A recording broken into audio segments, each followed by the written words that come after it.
Bonjour et bienvenue à cette 15e capsule de Parkinson UDM portant sur la démence et les troubles cognitifs. Dans cette capsule, nous allons aborder les troubles cognitifs de la maladie de Parkinson et la démence associée à cette maladie plus particulièrement. Nous allons commencer par les troubles cognitifs légers. Donc, les troubles cognitifs légers sont définis par des problèmes de mémoire et de prise de décision. Il est normal, par contre, à l'âge de 70 ans, d'oublier des informations. Mais lorsqu'il y a une déviation importante par rapport à la normale, c'est là qu'on parle de troubles cognitifs.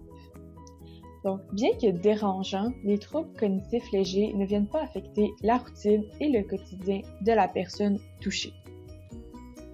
Certains facteurs peuvent venir favoriser l'apparition des troubles cognitifs légers, tels que le fait d'être âgé de plus de 65 ans, avoir un stade avancé de la maladie de Parkinson, avoir des antécédents familiaux de démence, souffrir de dépression, avoir des rêves agités, des hallucinations et faire de l'apnée du sommeil.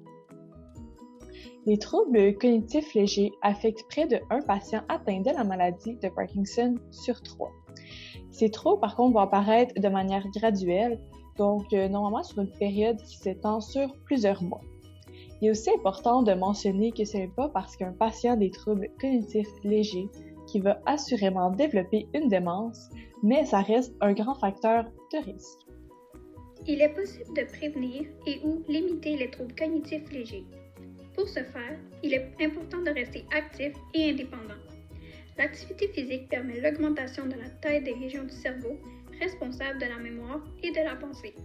Il est aussi possible de faire des exercices mentaux, comme des casse-têtes, jouer aux cartes, faire des sudokus, lire des livres, participer à des clubs de lecture et essayer un nouveau passe-temps.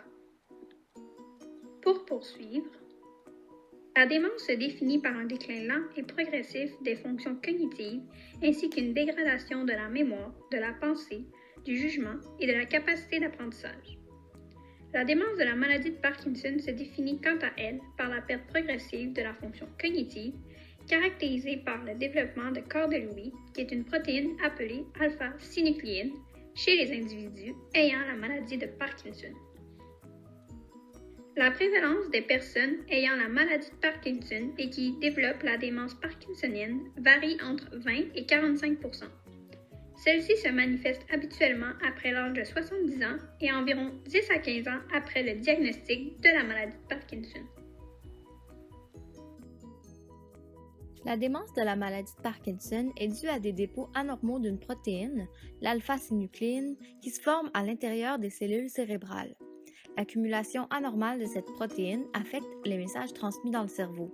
Chez les patients ayant la maladie de Parkinson, les corps de Lewy se trouvent surtout dans les cellules du tronc cérébral, ces dernières ayant un rôle dans le contrôle du mouvement. En outre, les répercussions de la démence dans la vie des patients sont significatives. En effet, ceux-ci éprouvent de la difficulté lorsqu'ils font des activités sociales ou occupationnelles en raison de leur déclin cognitif. De plus, le diagnostic d'une démence, en plus de celui de la maladie de Parkinson, est associé à une baisse de la qualité de vie des patients et de leurs proches.